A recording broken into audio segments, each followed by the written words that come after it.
Sur Trash, on a déjà parlé de beaucoup d'endroits dangereux. Un lac plus radioactif que Tchernobyl, une île mortelle infestée de serpents au Brésil, ou encore le village le plus froid du monde. Et plein d'autres destinations de vacances pour les fous du bus. Mais après toutes ces années, est-ce qu'il y a des choses qui nous ont échappé? Est-ce que les listes que vous voyez partout sur internet vous disent vraiment la vérité? Aujourd'hui, on vous parle des vrais endroits les plus dangereux au monde.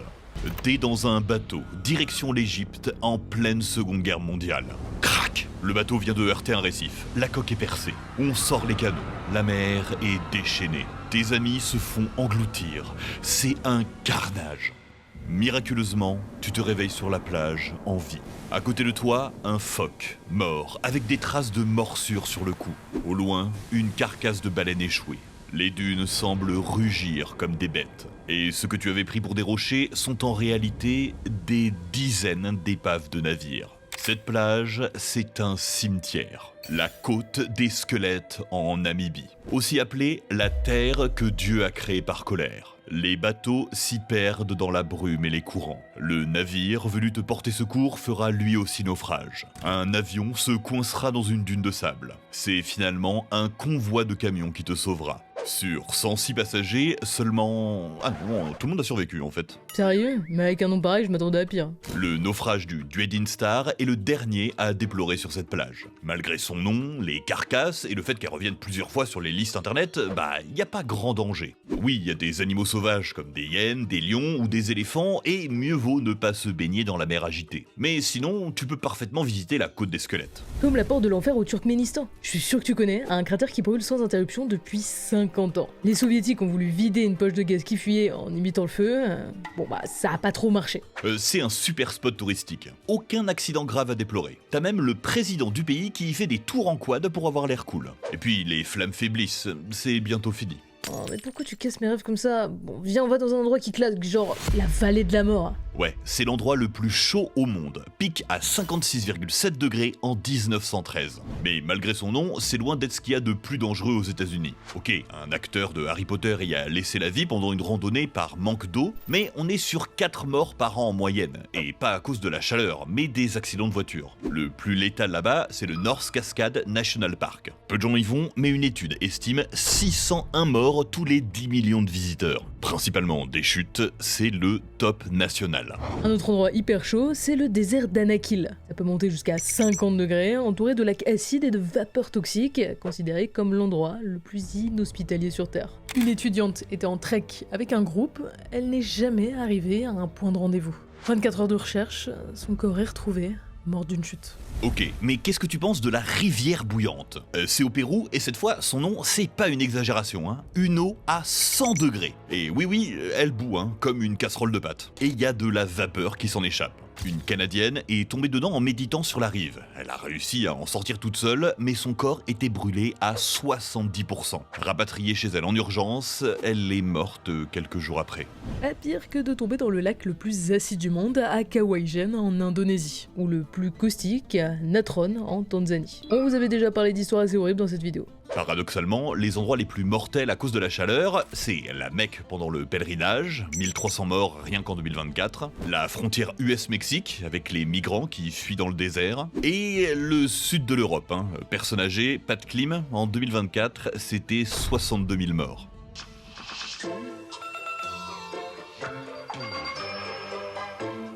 Depuis qu'on a commencé à faire tous ces voyages sur la chaîne, on en a pris des transports. Entre ça et les logements aux 4 coins du monde, heureusement qu'on a toujours eu CyberGhost VPN, pour nous permettre d'avoir des billets moins chers en profitant des tarifs locaux. Puis là, il y a Top Chef et Koh-Lanta qui reprennent, impossible de regarder les replays sans se géolocaliser en France si on est à l'étranger. Comme ça, j'accède au contenu géolocalisé, émissions de TV étrangères, catalogue restreint de plus de 40 services de streaming, et les sites bloqués en France. Enfin, ça c'est surtout pour les gars de mon métrage, je vous jure c'est pas pour moi. Quand on a besoin de travailler, en un clic je peux me connecter, chiffrer mes données et masquer mon adresse IP quand je veux avoir accès au Wi-Fi public en toute sécurité. La team se gère pas toute seule, même en déplacement. C'est fiable, excellente note sur Trustpilot, garantie 45 jours, satisfait ou remboursé, et pas cher. À peine 2 € par mois pour un accès simultané jusqu'à 7 appareils. Alors franchement, profitez-en et faites comme 38 millions d'utilisateurs, c'est CyberGhost VPN grâce à notre lien en description. La route qui ne peut pas exister. Des fois, il y a des youtubeurs qui font le tour du monde à vélo. Ils passent par l'Irak, l'Afghanistan et d'autres endroits de zinzin. Mais vous ne verrez jamais de vidéo du grand tour d'Amérique. Ils s'arrêtent tous dans une zone que personne n'ose traverser, le bouchon du Darien. Depuis 1923, il y a ce rêve de construire la Panaméricaine, une grande route continentale de 30 000 km de l'Alaska jusqu'à l'Argentine. Devinez le seul endroit où tout le monde s'est cassé les dents. Géographiquement, on peut pas faire pire. Très montagneux, donc faudrait beaucoup de tunnels, très marécageux, donc beaucoup de béton, très fluvial, donc beaucoup de ponts. Et tout ça à construire sous des pluies torrentielles constantes, infestées de moustiques et de sangsues porteuses de toutes les maladies tropicales, dingue, paluche, chagas, leishmaniose. On y trouve même la faune la plus hostile du monde. Tout ce qui t'a fait cauchemarder enfant s'y trouve. Des serpents corail au venin neurotoxique, des fourmis balles de fusil, une des piqûres les plus douloureuses au monde. Des scorpions, des scolopendres géants, des estres, une mouche dont les larves vont éclore sous ta peau, des chauves-souris vampires, des jaguars, des pumas, des crocodiles, des anguilles électriques, des requins bulldogs. Bon, j'arrête là, il y a tout, Le cauchemar est absolu. Tout en devant lutter contre les indigènes autochtones, hostiles et les gangs armés, qui font de la contrebande de drogue et d'êtres humains. C'était le refuge des FARC, un groupe paramilitaire, vite remplacé par le clan d'El Golfo. Les gens sont marqués par des bracelets de différentes couleurs. Si t'en as pas, ça va mal. Dans cet enfer vert, tout le monde est désespéré. Les gens ont besoin d'argent, tout est dangereux. Dis-toi que malgré tout ça, en 2023, un demi-million de personnes ont tenté de la traverser. Principalement des migrants vénézuéliens qui espèrent recevoir l'asile aux États-Unis. Les plus chanceux prennent des bateaux, les autres le font à pied. L'obstacle principal, c'est la Loma de la Muerte, la colline de la mort. Imagine-toi, avec tous tes bagages, toute ta vie sur le dos, devoir monter ça. De la glaise collante qui avale tes chaussures, des roches glissantes comme une patinoire, une humidité de 100%, une chaleur étouffante et l'odeur de pourriture. Car beaucoup y meurent, crise cardiaque, jambes cassées, personne ne viendra te sauver. Comme pour l'Everest, vous croiserez les cadavres. Ceux qui abandonnent sans leur guide sont suivis par les jaguars, attendant la chute. On ne sait pas combien laisse la vie dans la traversée du bouchon de Darien.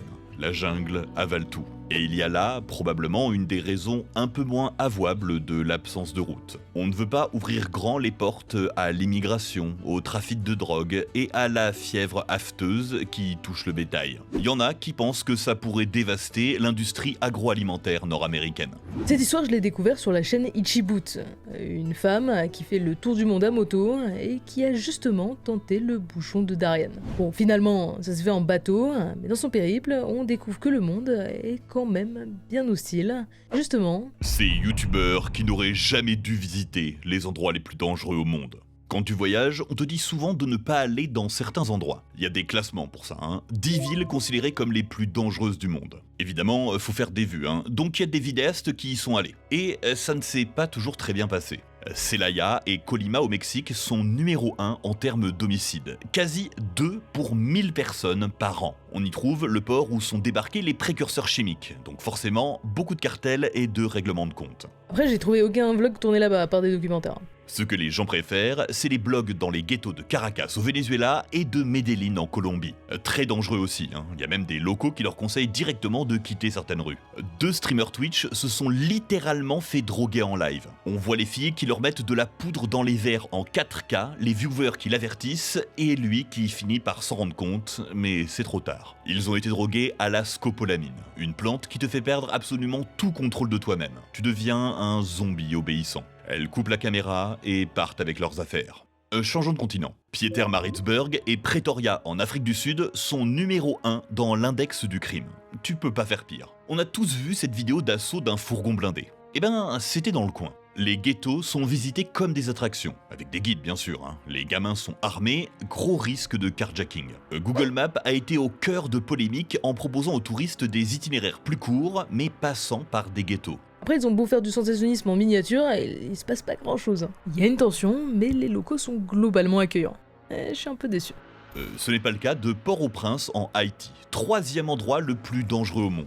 Et là, on sent vraiment la tension. La capitale est contrôlée à 80% par des gangs. Ce youtubeur y est parti tourner son vlog et il s'est fait kidnapper contre rançon. Ou encore celui-là, pris dans une fusillade. Mais si tu veux vraiment de l'action, il y a les zones de guerre. Regarde cette photo. Tu ne vois rien? Ne zoome pas, c'est terrifiant. On est à El Fasher au Soudan. Des milliers de morts civiles, pillages, incendies et tout un tas d'horreurs que vous pouvez pas imaginer. Le Sahel est aujourd'hui l'épicentre du terrorisme dans le monde. Avant-dernier au Global Peace Index qui classe les pays en paix ou en danger de guerre. Tout en haut, l'Islande, attention, c'est pas le Groenland, où il y a vraiment aucun risque. Et tout en bas, l'est de l'Ukraine, la Syrie et Gaza. La zone de conflit la plus létale du monde pour les journalistes. 274 depuis le début du conflit, à quoi il faut ajouter plus de 400 travailleurs humains et plus de 1300 professionnels selon les chiffres de 2025. Mais pourquoi des gens vivent encore là? T'as peut-être déjà vu l'île d'Aogashima sur internet. Elle a inspiré le film Your Name, et si t'es introverti, ça a l'air d'être un paradis. Un cratère de volcan, avec en son centre un autre cratère plus petit et un village de 154 habitants, le moins peuplé du Japon. Figure-toi que c'est dangereux d'y vivre. La dernière éruption de 1785 a fait 140 morts. Tu penses que c'est plus possible aujourd'hui avec toutes les alertes sismiques? Eh bien, parle-en à ce paysan indonésien en 2010 qui vivait au pied du Sinabung, un volcan endormi depuis 400 ans. Un beau matin, boum, des dizaines de morts et des villages disparus sous les cendres. 2014, 2016, 2021, ça continue. C'est l'un des volcans les plus meurtriers du pays des dernières décennies. Le problème étant que malgré les évacuations, les habitants reviennent toujours. Mais pourquoi? Moi je fuirais loin de cette terre maudite. Bah eux aussi, s'ils en avaient les moyens. Ce sont des paysans qui vivent du sol volcanique hyper fertile. Vendre leur maison pour s'installer ailleurs, mais qui leur rachèterait un terrain dans un tel endroit? C'est même illégal en fait. Et puisque t'as l'air d'aimer tout ce qui explose, allons à Quang Tri au Vietnam. Avant la guerre en Ukraine, c'était la zone la plus polluée par les explosifs de guerre. Aller jouer dans la forêt, c'est prendre le risque de perdre tes jambes. Tous les jours, un paysan y trouve quelque chose. 2018 et 2025 ont été les seules années sans accident. Faut dire qu'on est pile à l'ancienne frontière du 17e parallèle, un endroit qui a reçu plus que toute l'Europe pendant la Seconde Guerre mondiale. Un peu plus loin, à Battambang, entre la Thaïlande et le Cambodge, on trouve la ceinture K5, minée de façon systématique dans les années 80. C'est aujourd'hui la plus forte concentration d'amputés par habitant au monde. Bon bah voilà, on a tout. Est-ce que t'as ta prochaine destination de vacances ou bien j'ai plombé l'ambiance? Ouais, finalement je suis bien content d'être ici. On mesure pas assez la chance qu'on a de vivre dans des pays de confiance, où les routes ne sont pas piégées, où la nature est maîtrisée, où nos vies sont considérées comme ayant de la valeur. Encore merci à CyberGhost VPN. Pour 2 € par mois, sécurisez votre connexion, obtenez de meilleurs prix en ligne et débloquez les contenus des catalogues de plus de 40 plateformes de streaming.